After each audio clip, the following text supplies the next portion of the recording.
देखिए, सारी खबरें शुभ नहीं होती, कुछ मंगल भी होती हैं, और जो ना शुभ होती हैं ना मंगल होती हैं वो करती हैं सावधान। शुभ बताने, मंगल दिखाने और सावधान करने एक बार फिर से हाजिर हूं वैभव राज शुक्ला। और आज हम बात कर रहे हैं भारत की एक ऐसी कामयाबी की जिसे देखकर दुश्मन जरूर सहम गए होंगे। इंडियन नेवी ने INS अरिघात से 3500 किलोमीटर तक मार करने वाली बैलिस्टिक मिसाइल का सफल परीक्षण कर दिया है। यह इसरो और नौसेना की बड़ी सफलता है, क्योंकि अब भारत जो है समुद्र से दुश्मन पर न्यूक्लियर हमला कर सकता है। जिस मिसाइल का परीक्षण किया गया है उसकी रेंज चीन के ज्यादातर हिस्सों तक है। समुद्र से पनडुब्बी के जरिए न्यूक्लियर मिसाइल दागने की क्षमता अभी तक दुश्मन, अगर हम बात करें, दुनिया के कुछ ही देशों के पास थी, और एशिया में यह क्षमता चीन के पास है। भारत के पास भी यह ताकत पहले से है, मगर अब हमने अपनी सेकेंड स्ट्राइक की क्षमता को और ज्यादा बढ़ा लिया है। आज आपको INS अरिघात और K4 मिसाइल यानी जयवीरू की ताकत के बारे में बताएंगे। इसके साथ ही हम बात करने जा रहे हैं मिडिल ईस्ट की, जहां अरसे से चली आ रही जंग के बाद शांति की उम्मीदें फिर से बंधने लगी हैं। हिजबुल्लाह और इजराइल में 60 दिनों के लिए सीज फायर हो चुका है, और अब खबर यह निकल कर आ रही है कि हमास भी सीज फायर करना चाहता है। क्या है उसकी शांति और इजराइल का रुख, आपको बताएंगे विस्तार से।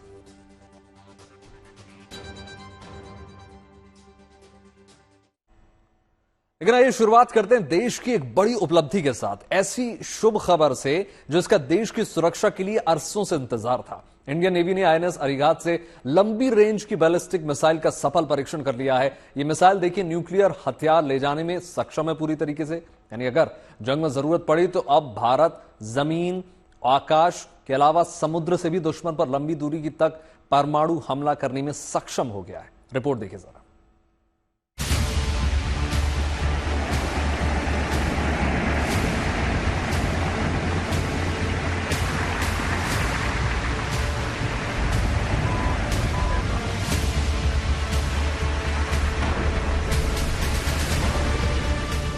समुद्र की लहरों पर पराक्रम की नई पटकथा।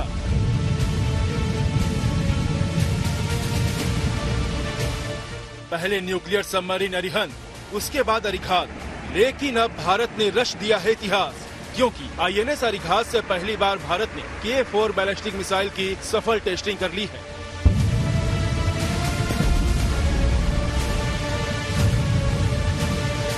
यानी अब भारत दुनिया के ऐसे चंद देशों की लिस्ट में शामिल हो गया है जिनके पास सबमरीन से परमाणु हमला करने की क्षमता है। एशिया में अभी तक ये ताकत सिर्फ चीन के पास थी, मगर अब भारत भी मुंहतोड़ जवाब देने के लिए तैयार है।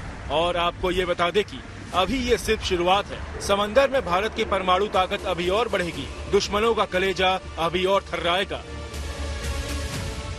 आपको INS अरिघात और उससे दागी गई K4 बैलिस्टिक मिसाइल की एक एक खूबियां बताएंगे, लेकिन पहले ये समझ लीजिए कि देश की सुरक्षा के लिहाज से ये कितनी बड़ी उपलब्धि है।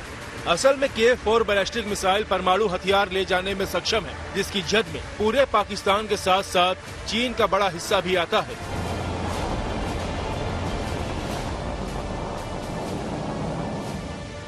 अगर बंगाल की खाड़ी से K4 मिसाइल को लॉन्च किया जाए तो ये चीन के मेन लैंड, दक्षिण और वेस्टर्न इलाकों तक आसानी से पहुंच सकती है, और जरूरत पड़े तो ये सीधा बीजिंग को भी हिट कर सकती है। वहीं अरब सागर में इसे कहीं से भी लॉन्च किया जाए तो ये पाकिस्तान की राजधानी को तहस नहस कर सकती है। समुद्र के नीचे रहते हुए एक बैलिस्टिक मिसाइल को फायर किया जा सकता है, और वो भी 3500 किलोमीटर दूर तक। मैक्सिमम रेंज पर इसका प्रशिक्षण किया गया, जो सफल रहा है। और ये एक मैसेजिंग है कि हम इतनी दूर तक अपने देश की बनी हुई मिसाइल फायर करने में सक्षम है, और न्यूक्लियर वेपन कैरी कर सकती है। और ये पनडुब्बी भी न्यूक्लियर पावर्ड पनडुब्बी है, और ये पनडुब्बी भी अभी नई बनी थी, 2-3 महीने पहले ये लॉन्च हुई है। इसमें से जो मिसाइल लॉन्च किया गया, एक मैसेज है, एक संदेश है कि आज भारत की ताकत है, भारत की उभरती हुई शक्ति है। परमाणु हमला करने में सक्षम K4 बैलिस्टिक मिसाइल का पहले भी परीक्षण किया जा चुका है, लेकिन भारत ने अपने अत्याधुनिक ऑपरेशनल सबमरीन अरिघात से इसका परीक्षण करके दुनिया को और खास तौर पर दुश्मनों को अपनी ताकत दिखा दी है। ये इसलिए अहम है क्योंकि भारत अब पानी के अंदर छिपी पनडुब्बी से असरदार हमला कर सकता है, साथ ही अपने परमाणु हथियारों को दुश्मनों से बचाकर भी रख सकता है। और इसीलिए INS अरिघात देश की सुरक्षा के लिहाज से अहम है। हिंद प्रशांत इलाके में लंबी दूरी तक गश्त लगाने में सक्षम INS अरिघात की ताकत और खासियत ही कुछ ऐसी है कि पड़ोसी देश चीन और पाकिस्तान की सांसें फूल रही हैं। अरिघात पानी की सतह पर 12 से 15 समुद्री मील यानी 22 से 28 किलोमीटर प्रति घंटे से भी ज्यादा रफ्तार से चल सकती है। वहीं समुद्र की गहराई से 24 समुद्री मील यानी 44 किलोमीटर प्रति घंटा की स्पीड से चल सकती है।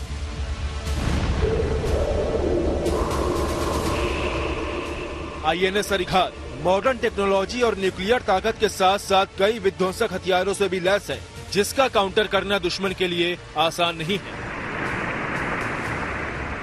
INS अरिघात 6 टॉर्पीडो से लैस है। टॉर्पीडो का इस्तेमाल पानी में ही दूसरी पनडुब्बी और जहाजों को निशाना बनाने के लिए किया जाता है। इसकी रेंज तकरीबन 40 किलोमीटर है और ये 50 किलोमीटर प्रति घंटे की रफ्तार से टारगेट तक पहुंचकर उसका विध्वंस कर सकती है।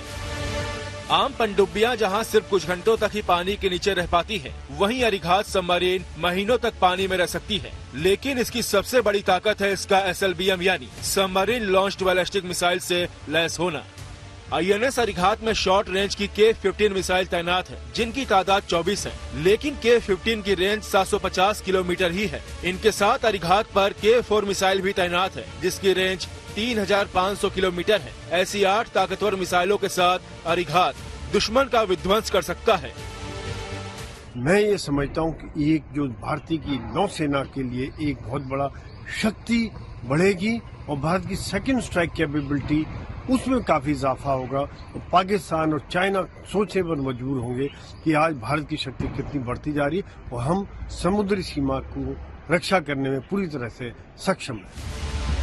पाकिस्तान और चीन दोनों ही पड़ोसी और दुश्मन देशों के साथ भारत समुद्र में भी युद्ध के मोर्चे पर है। चीन पहले ही परमाणु क्षमता वाली कई सबमरीन विकसित कर चुका है, इसलिए भारत भी तेजी से न्यूक्लियर सबमरीन विकसित कर रहा है।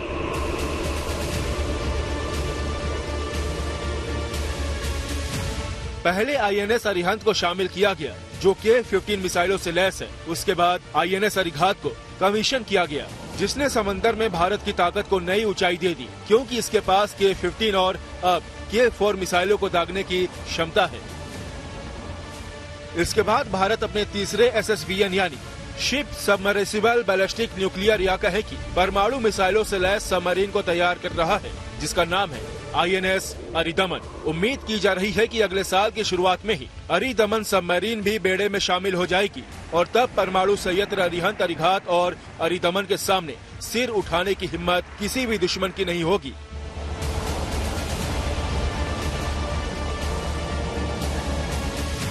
Bureau report, good news today.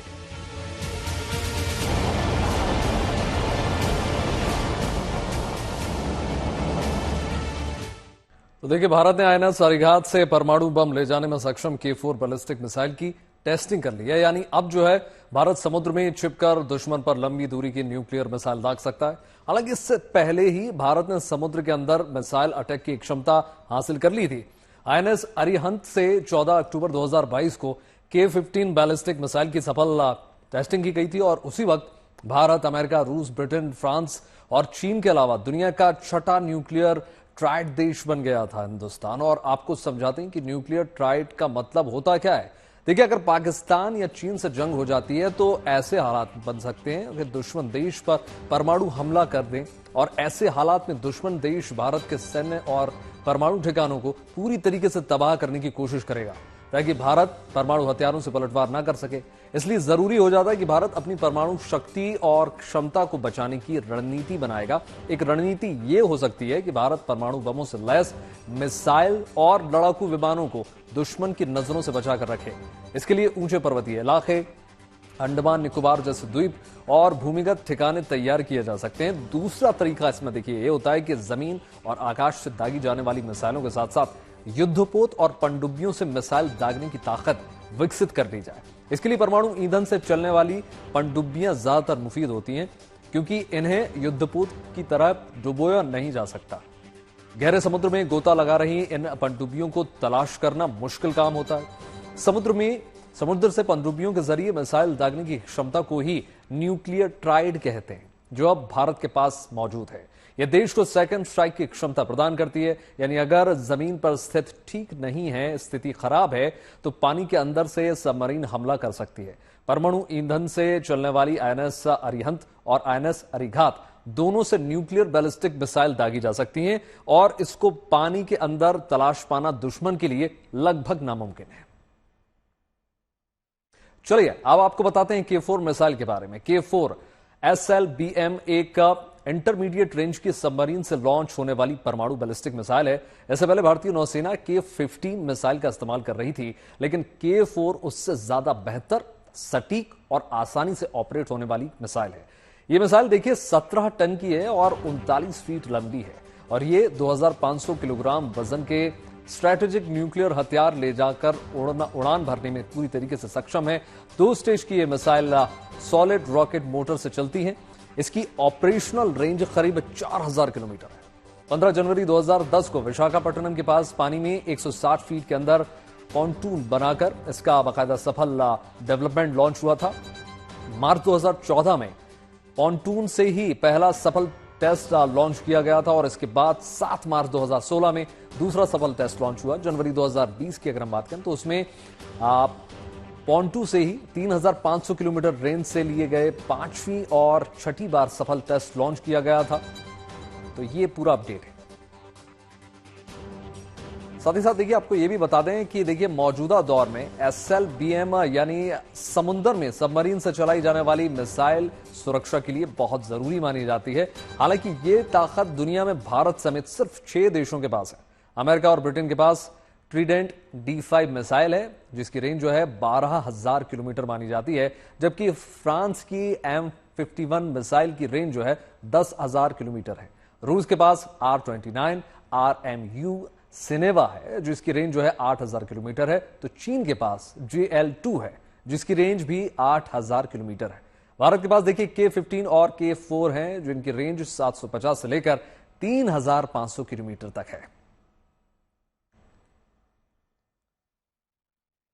और आइए अब रुक करते हैं एक और मंगल खबर का। देखिए पिछले साल अक्टूबर में हमास ने इजराइल में हमला किया था और उसके बाद इजराइल ने गाजा में जंग की शुरुआत की थी। करीब 14 महीने हो गए हैं, गाजा में युद्ध तबाह हो चुका है, हजारों लोग मारे गए हैं, लाखों विस्थापित हुए हैं, मगर अब शांति की उम्मीद दोबारा जागी है क्योंकि हमास इजराइल के साथ सुलह समझौते के कहें या फिर सीज फायर के लिए तैयार हो गया है। ऐसा इसलिए हुआ है क्योंकि हिजबुल्लाह और इजराइल के बीच सीज फायर हो गया है। लेबनान में जंग फिलहाल थम गई है।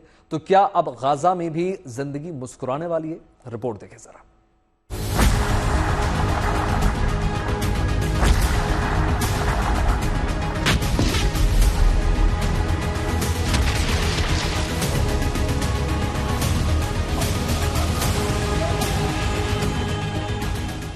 हिजबुल्लाह शर्तें मान गया, इजराइल भी शांति के लिए तैयार हो गया और इस तरह करीब 70 दिनों से लेबनान और उसकी राजधानी में जारी धमाके थम गए। जंग के तबाह हुए शहरों को फिर आबाद होने में तो वक्त लगेगा, मगर हाँ, जंग की वजह से जो बेघर हो गए थे, जो जान बचाने के लिए दक्षिणी लेबनान से उत्तरी इलाकों में चले गए थे या सुरक्षित जगहों पर पनाह ले ली थी, वो सभी लौटने लगे हैं। चेहरों पर खुशी है। बाइक और गाड़ियों से बड़ी तादाद में लोग सिडोन, गाजिए और टायर जैसे शहरों की तरफ जाते दिखे, अरसे बाद मुस्कुराते दिखे।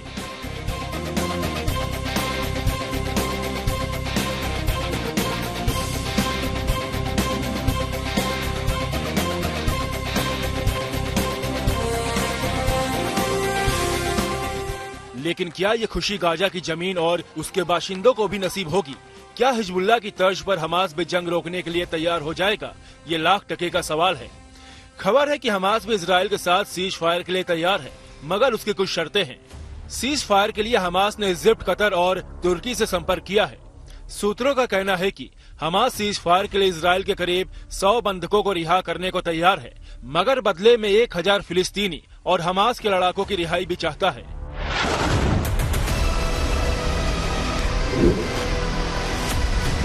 अक्टूबर 2023 में जब हमास ने इजराइल पर हमला किया था, तब 254 इजरायलियों को बंधक बनाया गया था। जंग के दौरान बातचीत हुई तो 154 इजरायली बंधकों को रिहा कर दिया गया था, मगर अभी भी 100 इजरायली हमास के कब्जे में हैं। पर इनकी रिहाई के साथ हमास अपने लोगों की भी रिहाई चाहता है, जो फिलहाल इजराइल को मंजूर नहीं। National security minister Itamar Ben Gvir ने साफ कहा है कि वो ऐसा कोई समझौता नहीं होने देंगे जिससे बंधकों के बदले में 1000 सिनवारों की सामूहिक रिहाई शामिल होगी। बंधकों की रिहाई कराने के लिए हर संभव प्रयास किए जाएंगे, लेकिन इजरायली लोगों की हत्या करने वालों की रिहाई मंजूर नहीं है।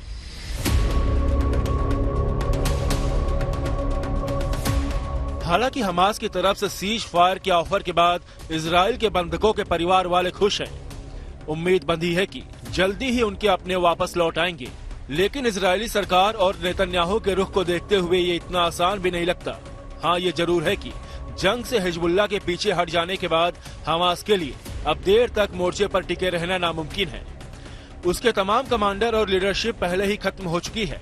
नेटवर्क और हथियारों को इजरायली सेना तबाह कर चुकी है। इसलिए हमास हर हाल में सीज फायर चाहता है, मगर बैकफुट पर होने के बावजूद वो अपने लड़ाकों को इजरायली जेलों से छुड़ाना चाहता है, जो शायद नेतन्याहू सरकार को मंजूर नहीं होगा। यानी गाजा में अमन के लिए कुछ इंतजार करना पड़ सकता है। मगर लेबनान के लोगों का इंतजार खत्म हो गया है। यूएन के दखल, अमेरिका और फ्रांस की पहल से ये इजराइल और हिजबुल्लाह के बीच शांति समझौता मुमकिन हो पाया है।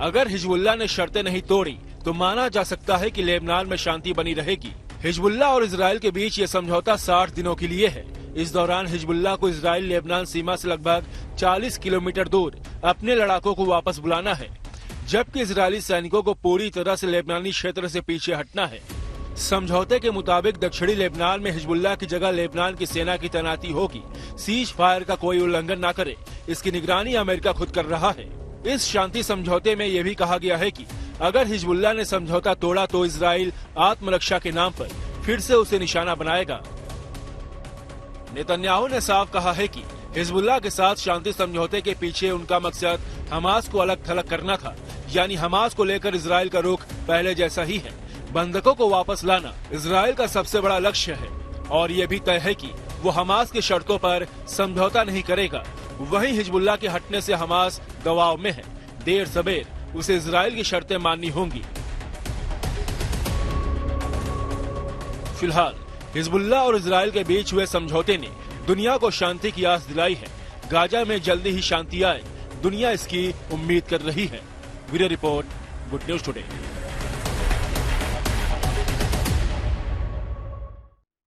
तो फिलहाल इस विशेष कार्यक्रम में इतना ही। देश और दुनिया की तमाम पॉजिटिव खबरों के लिए जुड़े रहिए गुड न्यूज टुडे के साथ। नमस्कार।